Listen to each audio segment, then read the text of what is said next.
Students, आज हम लोग आपको बताएंगे फिजिकल क्वांटिटीज़ के बारे में और उनकी यूनिट्स के बारे में। तो सबसे पहली चीज़ आती है कि फिजिकल क्वांटिटीज़ क्या होती हैं। Physical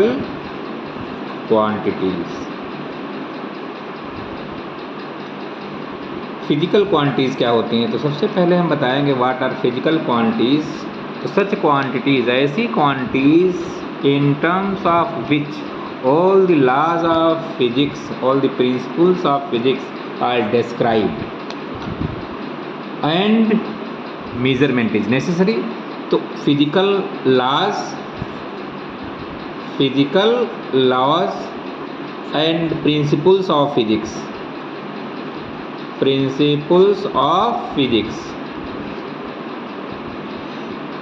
these are described in terms of which that is known as physical quantity. तो बहुत easy definition हुई, physical quantities are those quantities in terms of which physical laws and principles of physics are described. या तो physics के जो law हैं उनको हम डिस्क्राइब करते हैं जिनके टर्म में, और प्रिंसिपल ऑफ फिजिक्स जो हैं वो डिस्क्राइब करते हैं जिनके टर्म में, उन्हें फिजिकल क्वांटिटीज़ कहते हैं।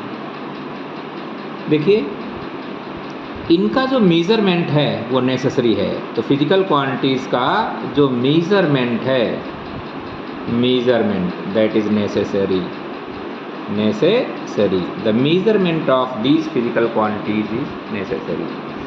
तो बहुत अच्छी डेफिनेशन हुई। Such quantities in terms of which the laws of physics as well as principles of the physics are described and whose measurement is necessary are called as physical quantities.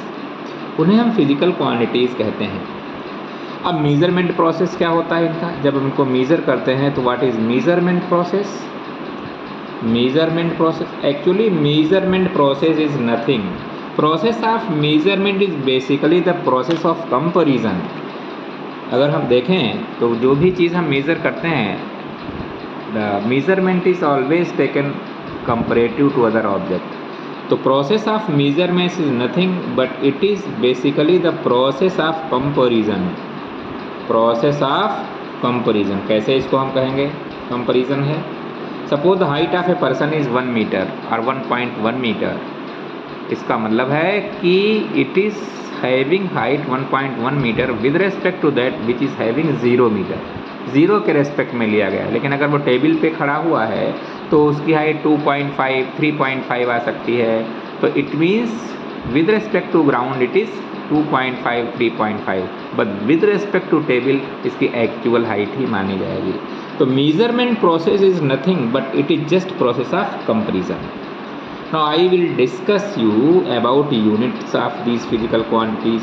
What are units of these physical quantities. देखिए, units of physical quantities क्या होती हैं units. How can we explain these units.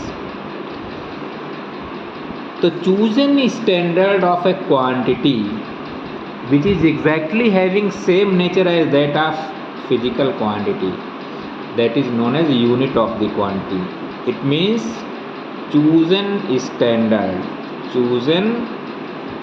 Standard. एक हम ऐसी quantity choose करते हैं which is having same nature as that of physical quantities in terms of which that quantity is described, उसे ही कहते हैं unit of that physical quantity. तो chosen the standard of measurement is the quantity standard of measurement of the quantity which is having same nature as that of physical quantities. It is having same nature. Chosen standard of measurement of the quantity, it is having same nature as that of that physical quantity. It is called as unit of that quantity. It is also called as unit of that quantity. For example, when we compare the quantity with the standard unit, we have to find the number of times this unit is contained in that quantity. अगर कोई quantity है, suppose this is the brick, this is the single brick and this is complete wall, like that. So many bricks are there in the wall, so many bricks are there. So this is unit and this whole is quantity. It means brick have same property as that of wall. So this is chosen standard of the quantity. The measurement of that quantity is in term of unit always. जैसे मान लीजिए इसमें 10 bricks हैं, तो this quantity will be 10 bricks. So you can write as Q equal to N into U. N into U. Q is the quantity, N is the numerical value of the quantity, and U is the unit. So Q is the quantity, N is numerical value, also known as modulus of the quantity. It is numerical value or modulus of the quantity, and U is called as unit. It means suppose this is one brick, it is called as unit. This complete wall is quantity. So this is the chosen standard of measurement of the quantity, which is exactly having the same property that of the quantity. इसकी वही properties होती हैं जो इस quantity की होती हैं, इसीलिए इसे यूनिट कहते हैं. In comparing the quantity, if we compare the quantity, the unit can be repeated many times. For example, अगर पूरी क्वांटिटी आप लिखना चाहते हैं तो 1 यूनिट, 2 यूनिट, 3 यूनिट, मान लीजिए 10 यूनिट, 10 ब्रिक्स लगी हैं तो 10 ब्रिक्स. तो in comparing the quantity with the standard unit, we have to find the number of times this unit is contained in that point, because this brick is contained 10 times in that quantity. तो Q equal to N into U. इसी को हम बताते हैं आगे किस तरीके से हम इसको चेंज कर सकते हैं. अगर हम देखें तो if we change numerical value, then for example this quantity can be written as the product of its numerical value as well as its unit. For example distance is the physical quantity and it is 10 meter. This is Q, 10 is numerical value modulus and meter is unit. If we increase modulus, then unit will be decreased. This can also be written as distance equal to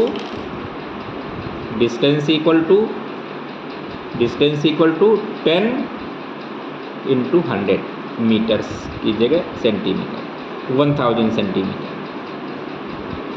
तो quantity same but n is changed. This is same. So if numerical value is n1 here and unit is u1, in this situation numerical value is n2, unit is u2, then quantity is never changes. Quantity वही रही है. देखिए the distance is 10 meter और you can say distance is 10 into 100 centimeter. It means quantity remains same. It means the product of n1 u1 equal to product of n2 u2. Clear? If n increases, then gravity of unit decreases. Suppose यहाँ 10 से change होकर के 1000 हुआ तो metre से घट करके centimetre रह गया. उल्टा चलेंगे तो 1000 से घटकर 10 रह गया तो सेंटीमीटर से बढ़कर, यानी न्यूमेरिकल वैल्यू अगर घटती है तो यूनिट भारी होती है. Heavy unit less magnitude. इसको हम ऐसे भी लिख सकते हैं heavy unit means metre is more heavier than centimetre, then less magnitude, less numerical value, less magnitude. और लाइट यूनिट हल्की यूनिट हो जाती है तो मोर मैग्नीट्यूड. तो in this way we can write it as if you plot a graph in between these two, there is numerical value means modulus and there is unit. तो इसको हम कैसे बनाएंगे? The graph comes out almost like that. As soon as the numerical value increases, unit decreases means unit becomes more lighter. और अगर reverse में जाते हैं तो न्यूमेरिकल वैल्यू कम होगी तो यूनिट क्या होती जाएगी? हैवियर होती जाएगी. तो in this situation we can very easily say n1 u1 equal to n2 u2. Again I would like to discuss concept of mass. What is mass? Mass is nothing. कोई भी body आप देखते हो तो उसमें मास है. तो मास होता क्या? Quantity of matter in the body, it is known as mass. Means mass is nothing but quantity of matter in the body.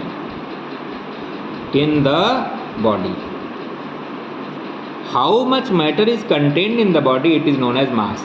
Mass zero नहीं हो सकता, mass can never be zero, कुछ न कुछ मास जरूर होगा। If the body exist there must be mass.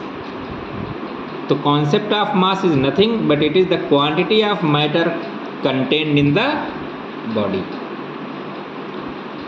Now there are two type of the mass, दो तरीके का होता है मास। आइए देखें टू काइंड ऑफ मास कौन कौन सा है, ध्यान दीजिएगा। तो there are two kind of mass here, one is two kind of mass, two kinds of mass. पहला होता है inertial mass, inertial mass, inertial mass. It measures the inertia in the body. Inertia is the inherent property of the body. It measures the inertia of body. Inertia is the inherent property of the body due to which any body wants to remain in its current situation. If situation changes, its property opposes the change. So that property that opposes the change in state of matter, opposes the change in state माने wants to remain in the same state, current state. तो inertial mass, it defines the inertia of the body. Second one is gravitational mass. Gravitational mass. Gravitational mass, it measures the gravitational pull of the earth on the body because earth attracts every body towards its center. तो gravitational pull, gravitational pull on the body. तो इस तरीके से आपने देखा दो तरीके के मास होते हैं, inertial mass that measures the inertia of the body and second is gravitational mass, it is gravitational pull on the body. हम जानते हैं earth attracts every body towards its centre, तो कितने फोर्स से करती है उसमें क्या मास का कंपोनेंट है, that is known as gravitational mass. These two masses are identical if we compare. Inertial mass is almost equal to gravitational mass.